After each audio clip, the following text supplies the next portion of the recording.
Coming up next, we're going to talk about the best places to work from home, actual cities, and what you need to move past.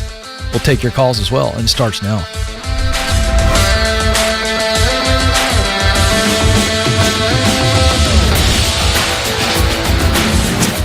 I'm coming to you live from Ramsey Studios, and it's in Nashville. That's right. Nashville, Tennessee. I'm telling you, it is a beautiful place in the home of Ramsey Solutions and the Ken Coleman Show. So excited to be with you. You are joining a conversation back and forth.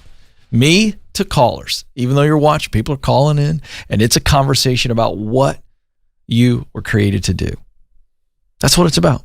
What you were created to do, where you want to do that, and how you can get there. But before we get into those categories, you got to know who you are, and that's what we start with. Stage 1 of the 7 stages to meaningful work, truly giving yourself away through your work.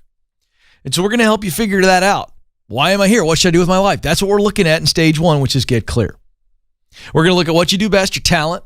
We're going to look at the work you love to do, that's passion, and then we're going to look at the results of your work that really make your heart full and give you that juice, as I like to say, and that's mission. So where talent, passion, and mission intersect, that is your sweet spot. In other words, your contribution area. Because the world needs you to show up and be the best version of you. Somebody out there needs that gift that you give in that sweet spot, that contribution zone. So welcome aboard. 844-747-2577 is the phone number. 844-747-2577. Madison is standing by. We have some phone lines that are open. You can call right now. Also, we take a couple questions, 2 to 3 questions, depending on how I'm feeling and how much time we've got on the clock every day in the chat room. So feel free to do that. And then also, we are growing because of you watching. And so one of the ways you can help us continue to grow is hit subscribe button down below me there. Hit the thumbs up button right now while you're watching. It takes just a millisecond to do. And it helps us tremendously because YouTube's paying attention to it and they're putting us out there in front of people who are searching the kind of topics that we talk about here on the show. And that's why we're growing. So thank you, thank you, thank you. Also, share the show. If you're watching later, you're watching live, share the link, and that would help us. All right. So working from home is now a bigger thing than it's ever been. Because of COVID, working from home became, throughout the country, almost completely exclusive the option. That's the only option you had, is to work from home. And a lot of people really like it. I've also shared some data on the show that people are seeing that it's not all it's cracked up to be because of the lack of community when you're working from home. However, I wanted to give you some relevant information. That's what we do here. And so CNBC's got an article out with some new polling data. This is really, really interesting. So we've got some Bloomberg analysis of a lot of information here combining with CNBC. And so what I want to give you is these U.S. cities are becoming the top places to live and work from home. Now, one asterisk on this. Before you go all in on wanting to work from home for the rest of your career, I want to make sure that you've truly assessed and you've been working from home long enough to really know what it's going to take for you to thrive in that environment, because it is very, very different. So here we go. Top 10 rising cities with higher than average shares of residents who work from home. We also have some cost of living and housing information. This is from the most recent census data here. Okay, so here we go. Number 1, I think Nathan's going to put them on the screen, Raleigh, North Carolina. 9% of people from Raleigh working from home. And the median rent, $1,074 a month. Number 2, Denver. 8.7% people working from home in Denver. Median rent, $1,217 a month. Number 3, Austin, Texas. 8.7%, again, people working from home. Median rent, $1,225 per month. Number 4, Portland, Oregon. I don't know why in the world you would go to Portland right now. I'm just going to throw that out there. Hope you're paying attention to the news. It's not a political statement, Joe. It's just a fact.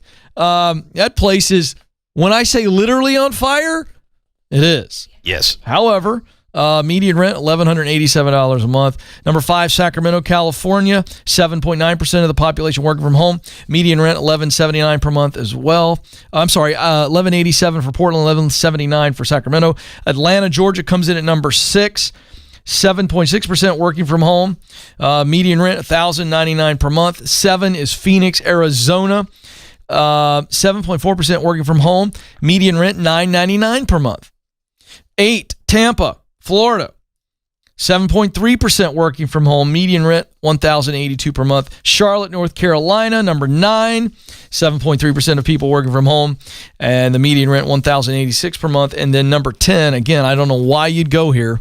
But this is what the data is saying, because this is based on people that work from home, the amount of people. San Francisco, California, 7% of people working from home, and the median rent, $1,805 per month. That seems low, but that's from the census data. So I am here to equip you folks. And so those are some cities.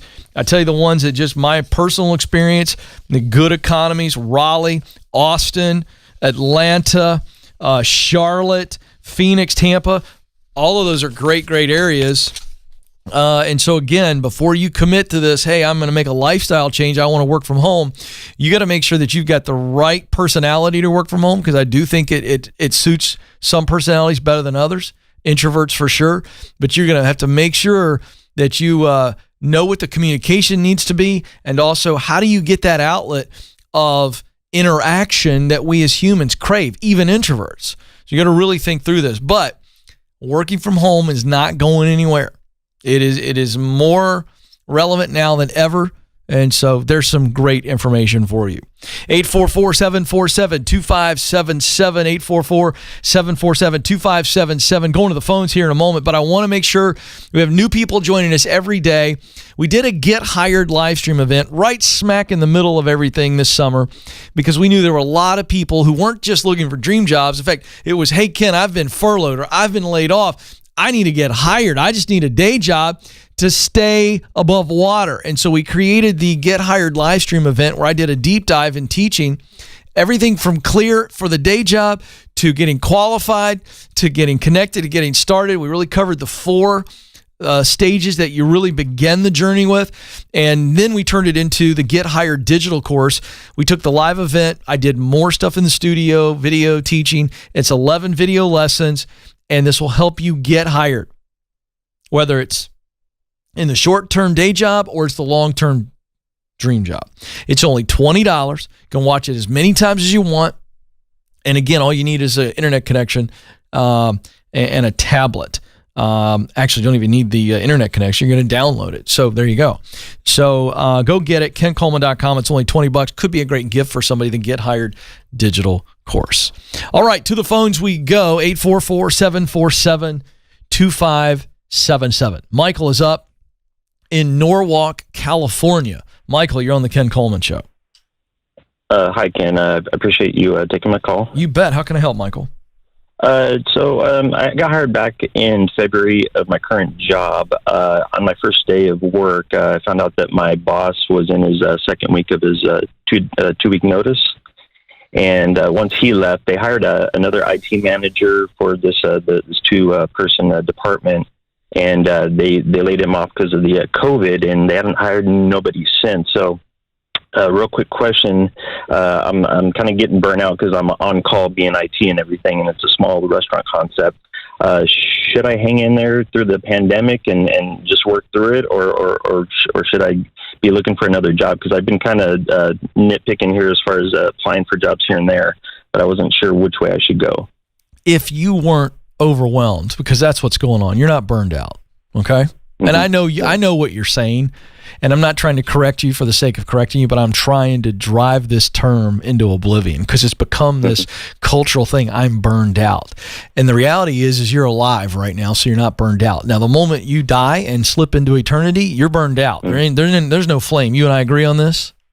Yes, sir. All right, so what we want to look at is what's causing you the symptoms that make you say, well, I'm burned out. And in this situation, it sounds to me like it's primarily you're overwhelmed. Might be some toxic stuff going on too, but primarily you're just as soon as you get out of the car, you feel like you're drowning, right?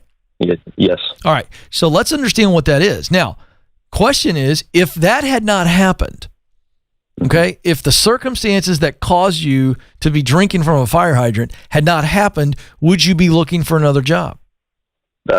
Probably not. Because you enjoy the work?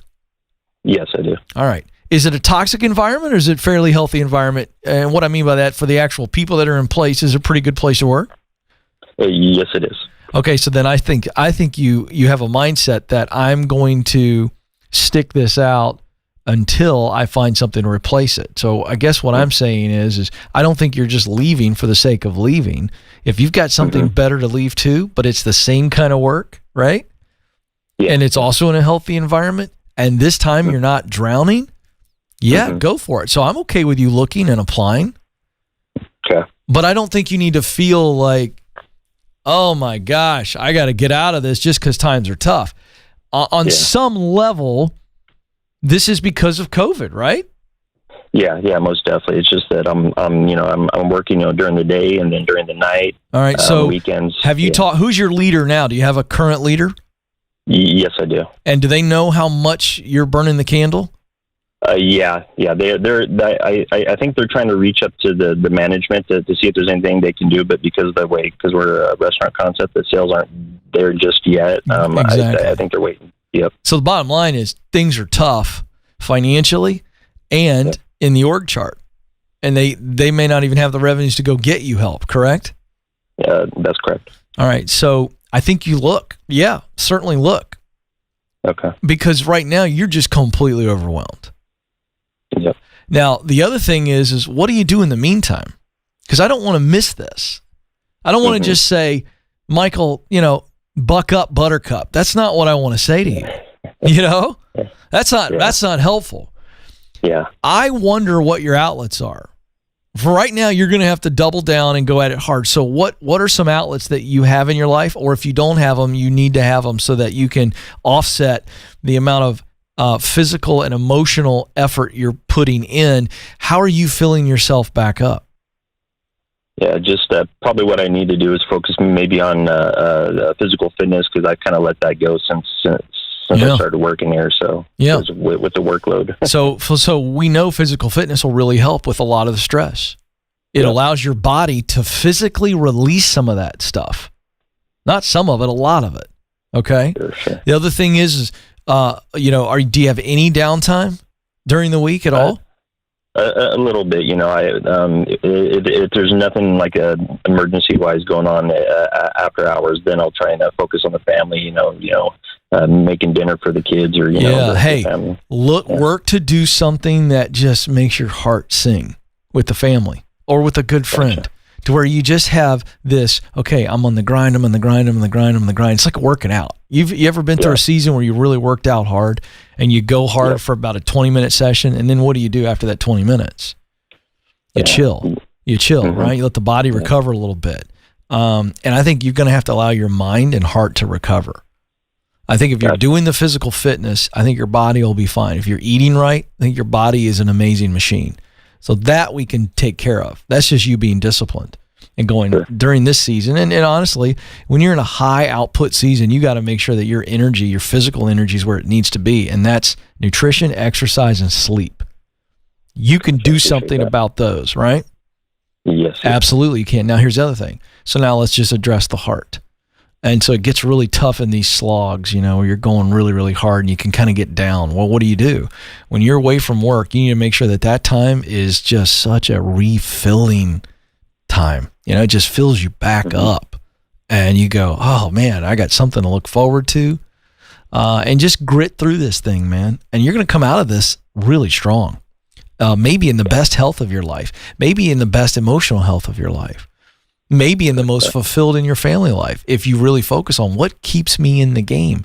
And it's going to make you invest in the things that are going to make you better. So I'm not trying to put a complete spin on this, but that is the way you got to look at this right now. Now, at the same time, Michael, sure, look for something else. And if it materializes to where you have no interruption in a paycheck, I'm saying go for it. Gotcha. Yeah. Okay. Yeah, that helps. Yeah, buddy. Well, listen, I really appreciate you, and I believe in you, and I know you can do these things. I know you will do these things. So get after it. Go, Michael, go. 844-747-2577. We stay in California. This time we go to Fairfield.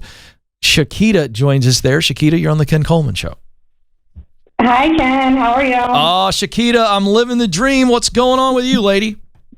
I'm super excited actually to be talking to you. Well, I'm excited to talk to you. What are we talking about? All right. So I recently just graduated last month in August. Yay! Congratulations. That's awesome.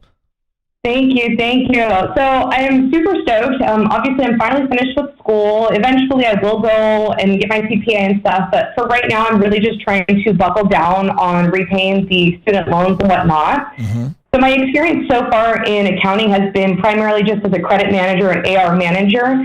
And I've been finding that I've been trying to apply for more generalized accounting positions, but obviously I'm getting kind of siloed into just credit and AR, and I don't want to stay there. I want to be able to really kind of just venture out into other areas. So my question is do you think it's worth it to maybe take like a slightly less paying $10,000 to $15,000 decrease in salary to be able to kind of work up my other skills in accounting? I think there might be a better way, and I want to see if I'm right. I could be wrong. But my first question is, why do you feel that you're being siloed into a certain type of accounting work? Why do you think that's happening? Well, I've been trying to apply, it's been about a good maybe 2 months now, and I've been kind of noticing that the recruiters and people that are offering me positions or wanting to interview, it's all in the revenue assurance, credit. It's already what I do now, and I don't know. I just can't really get into a generalized accounting manager's position, and okay. I can only assume it's because I'm so specialized in what I do, and my credibility, like my track record, super good. Like, if anyone can get money from someone, it's definitely me. All right, great. So I think this is all about your connecting strategy, because you've got to make better connections to where people realize that you want to do something different. It's the same skill set. There might be some experience there, but generally speaking, you have all of the raw talent to do this other type of accounting work that you want to do, more general stuff, correct? Yeah. I mean, if I put you in there today, you're not going to have this steep learning curve, are you? No, there will be a slight one, of course, but it's not going to be super steep. I'm like a sponge. That's my point. So you've got to be making relationships to where you're getting opportunities and you're not relying on recruiters who are just looking at your current body of work. The other thing is get on the phone with recruiters and go, hey, listen, I can do this other stuff. So I think you have to take control of the narrative. That's what I think's going on there. I don't think you're having enough connections going on, and you're not controlling the narrative and getting the narrative out there to say, look, I've killed it in this particular area. I want to move into this area. I've got all the fundamentals. I need the right person going, oh, wow, Shakita's there. Well, let's go get her. So I think that's one piece of it. Now let's get to this question. The real question was, should you take a $10,000 to $15,000 pay cut? Does this mean there's a job on the table right now? Potentially, yeah, and it's with the Big Four, and obviously for a new accountant just graduating and kind of getting into that world, if you work for a Big Four, it's like, holy moly, your resume is golden and everyone wants you all of a sudden. So that's kind of why I'm thinking about doing it. Yeah. But at the same time, I'm really scared because, I've got these student loans that I'm on track to pay off in the next, 18 months. And then my husband at the moment, because of COVID, he's not able to find work. Yeah, so okay. That was my next question. I needed to know your financial situation, and you just gave it to me. So the answer is not yet. Okay. You are not in a position to take a strategic pay cut, because that's what that is. Because ultimately, once you get in there, you presume that you'd be able to move up the ladder fairly quickly and make that money back, correct? Yeah, oh yeah. Do you have any? I know. What? Okay, yeah. Well, give me a best guess. Don't be crazy optimistic, but be realistic. What do you think it would take for you to, if you were to do this? And I don't want you to do it now, but in the future, if you did this and you took a pay cut to jump into a Big Four and you get all that general experience that you want, and you're a go-getter, a sponge, all the things. How long before you think you make that money back and then go north? If I go into the Big Four, they're really big on seniority, so I would say probably a year and a half, 2 years. Right, and so that's not a good move for you right now. And you're straight out of college. You're young. You're going to literally take over the world. Shakita, I mean, if anybody's going to catch the tiger by the tail, I'm putting my money on you. Okay? So here's what you got to do. You got to see the big picture. But you got to see the big picture completely. And all you're looking at, right? You are looking at it correctly, because that's why you called me. You're going, okay, I see the mountaintop, and if I make this move, this gets me there. The problem is it slows down my debt-free journey, and I need to be debt-free to truly be where I want to be. Because if you're stressed out, it's going to cause all these problems. So I think you stay where you are in the current day job, stay on the track, helping support the hubs, because he's got COVID, the whole COVID layoff thing. So you're dealing with that. He'll eventually get back. Let's stay stable. Let's keep paying off the debt. I just wonder if you shouldn't start looking for some consulting gigs or some contract accounting work with maybe some smaller businesses who can't afford you full time, but need the general accounting that you can do, you want to do, and you make some extra money that way. And so maybe you're working 10 to 15 hours a week doing that. It's funny that you say that, because I actually just got an offer on Monday for some extra consulting work, and it's more of what I want to do, and so I think I'm going to try it out. No, you're not thinking you're going to do it. You are going to do it, because guess what? It's what you want to do. It's what you need to do experience-wise, and oh, by the way, make some more money, which helps out the household income and pays off that debt faster. That 18-month could turn easily into a 12-month payoff, maybe even less. Yeah, that would be awesome. You're young. Work until you fall in the bed for a season. For a season. Not for a long time, but for a season. I think you're doing extra accounting work to get that experience, to bolster that resume. Then, when the debt's paid off and we get our emergency fund in place, that's baby step 3, okay? Mm-hmm. You know this. Yeah. Now we do a different budget and we go, I think it's time for me to maybe take a hit to get in the big 4 to fast forward things, but we're in a better place. Hubs is working. We have no debt. We got an emergency fund. That's when you consider that. And oh, by the way, it's not a cut, Shakita, because guess what? Even when you're working for the big 4, you're doing a little extra on the side, as long as it's not a conflict of interest, right? Yeah, absolutely. So we don't even have to take the cut. Did you hear what I'm saying? Yeah, no, definitely. Sounds like a good plan. I think it's more comfortable then with the decisions. Yeah. Hey, listen, that's why I'm here. Thanks for calling. But there's our plan. You're never going to take a step back financially with this current plan. You're just going to make extra. And before you know it, Shakita, you're taking over the corner office and running things. And people are walking around going, yes, ma'am, because that's what you're going to do. Awesome. Thanks, Ken. I appreciate it. You bet. I love it. Folks, that's why we do the show. If we can be a sounding board and help you walk through, okay, what are all my options? What do I need to be thinking about? And then she's going to do some great things. I'm super excited about her. 844-747-2577. Let's go to the chat room. Outdoors Man says, hey, Ken, how do I make time to start my side business if I'm working 6 or 7 days a week at the day job? Well, again, I don't know the details. This is one where if you call me on the show, we can actually walk through the realities of your week and we will find some time. But it might be seasonal in that for the next, and I'm making this up, but you might be in a situation for the next 3 or 4 months. You can't give much time other than maybe some thinking time and thinking, okay, this is going to be my unique offering to customers. And you spend a little bit of time thinking through some stuff. And then you commit the next week to making some contacts and saying, hey, I'm going to launch this eventually. Are you interested? You might have to do this thing in spurts as opposed to 10 to 15 hours every week. I think that's probably where I would start, because I can tell by your question that you don't have a ton of time.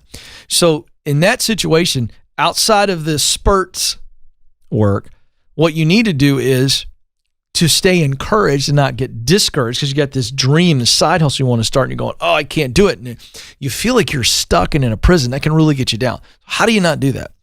By sitting down and going, okay, I'm going to come up with a vision, just like I would a financial budget. I'm going to look down and I'm going to go, okay, here's where I'm at right now, and I'm having to work 6 to 7 days a week. So how much longer will I have to work 6 to 7 days a week? Well, it's based on this. Oh, great. next area of focus. What needs to change? What needs to be true so that I don't have to work 6 to 7 days a week? That becomes everything we focus on. Because once we remove the source of having to work 6 to 7 days a week, now we have time to give to the side hustle. So you have to just break it all down. Instead of looking at it, this big old tangled, Joe, I got to tell you this. I'm getting to the point where this is an example in the middle of this. Madison's always, when I do this, when I interrupt myself and go into a teaching, sometimes she looks at me. It's really funny. Like, where's he going? Did he completely lose his train of thought? No, I didn't. Rest assured. Joe, I use, for my blower at the house when I do some yard work, I use a 50-foot extension cord. And I wrap that thing around my elbow. You know, the old school, every time I put it up. But there are some times that I won't wrap it up, or I'll leave it in kind of a pile over here. And inevitably, if I do this a couple times, I've refused to learn the lesson. I get out there and you know what's going on. In the middle of the night, these phone charger cords and these earbuds and these electrical cords, they literally become alive. And I'm convinced that they snake themselves in and they go, this is really going to hack Ken off. When he comes out here next Saturday morning, he's going to be so put out, and they're loving it. They're like the personal pranksters of our lives. It's like, how is it even possible that you got that tangled up? And so what do I have to do? If I look at that tangled thing, like our question here, and it's like a big old tangled fishing line wad or trimming wire line or the electrical cord line, it's just like, you look at it and you're like, are you kidding me? This is 20 minutes? I got to sit down and deal with this. And it's like this, it's like overwhelming. You're just so fraught with, oh geez, this is so miserable. And you know what I have to do? Get your kids to do it? No. Oh, no chance. That was my answer. Yeah, well, you clearly have never fathered children, certainly not in 2020. They have the attention span of a gnat on narcotics. Guilty. Okay? They can't do that. So what do I have to do? I have to sit down and one cord at a time pull it out.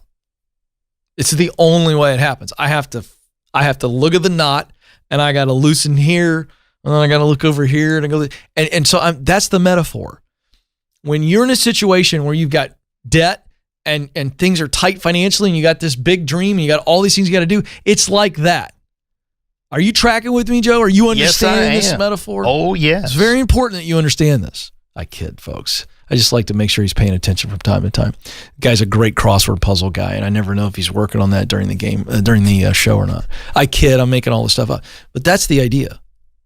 What do you have to do? You got to slow down, and you got to attack the knot. You got to go, okay, I can't pull that line through right now. I'm going to have to do all of these things over here just to free up a major piece.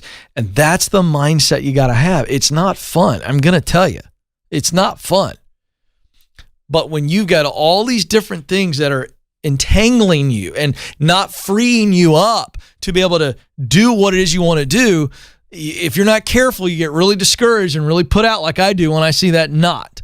All right?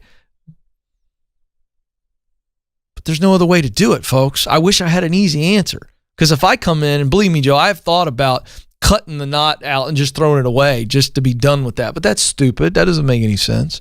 But it's like the only way to use it, the only way to get where I want to go is I got to tackle the knot. I got to take the time. I got to be patient. I got to figure out what I have to do right here to untangle this, then untangle this, then untangle this. Uh-oh, folks, Joe's pointing at me. He's got a word. It's just like Christmas time, except with a turbo.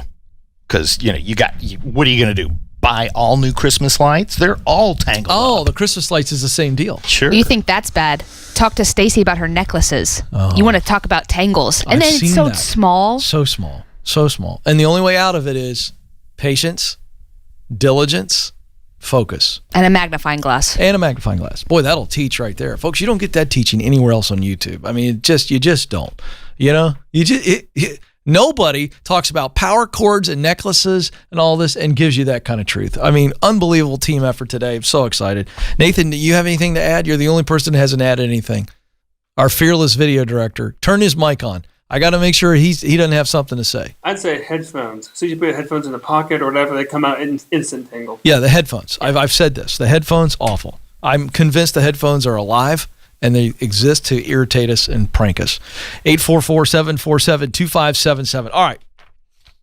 So I've done this a couple times on the show. And I did not tell Nathan or Madison or Joe on today's teaching. I saw a poem and I thought, man, this is good.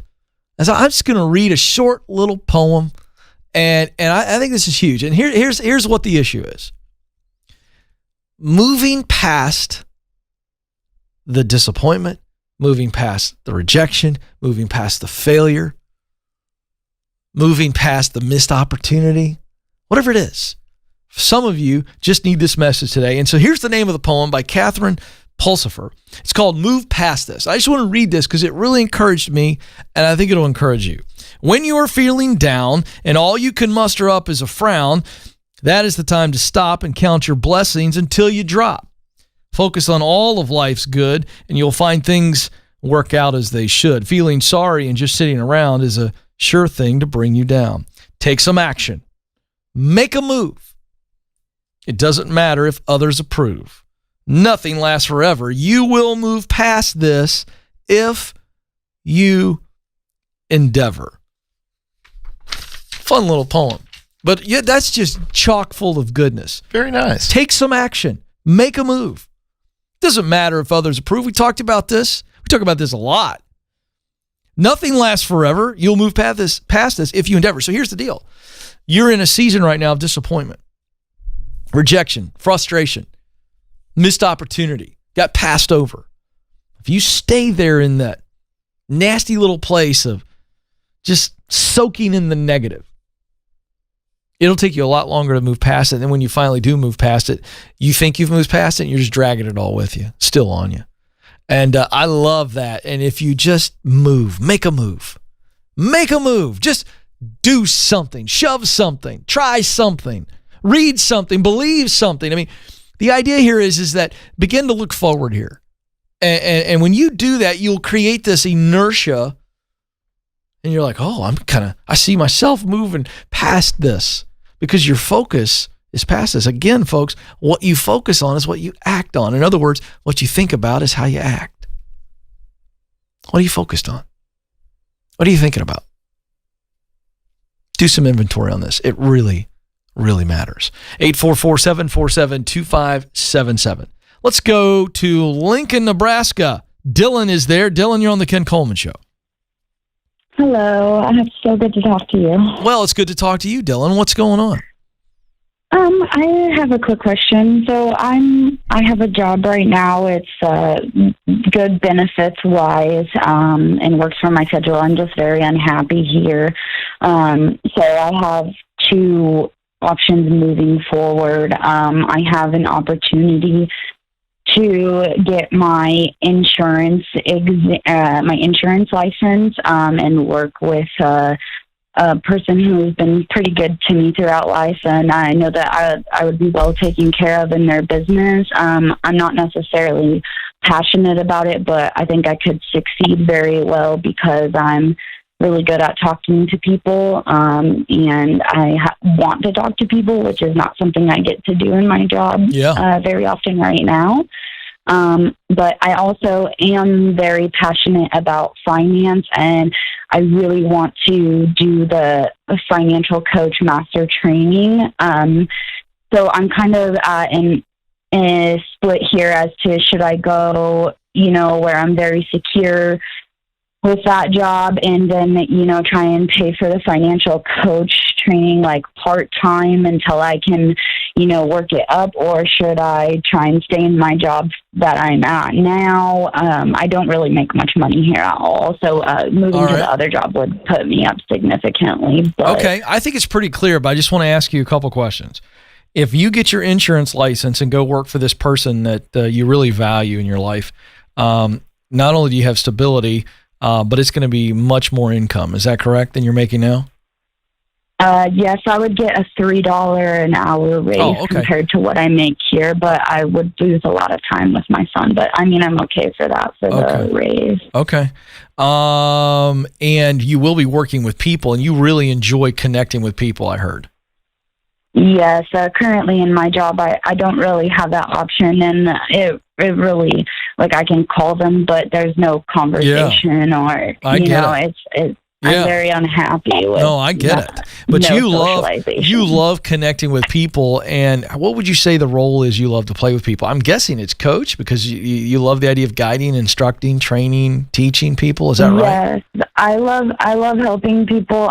Since I started the baby steps, I've actually helped many people in my family and my friends get their budget together and do all that stuff. That's awesome. I've never really known what my passion was, but I feel like you now just named it. that I do know. Yeah, you do know. And I think, can I just tell you that I think the insurance job is actually much closer to your passion than you think. And so that's why I think it's a no-brainer, because you're going to be helping people. In that role, you're going to be connecting with people. Now, are you training them on financial things that you're super passionate about? No.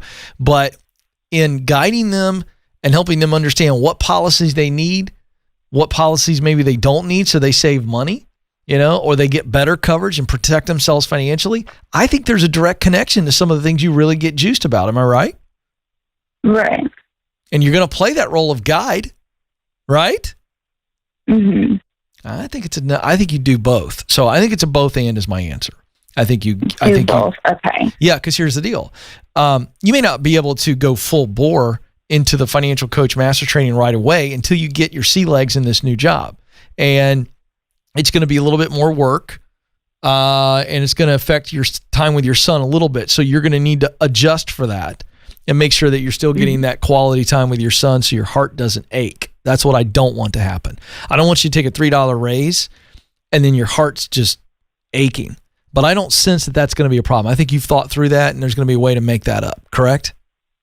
Yeah, I think I could make it work. All right, you need to make sure, though. You hear me? All right, you got to make sure, because I don't want mama's heart hurting so bad that she can't focus on her job.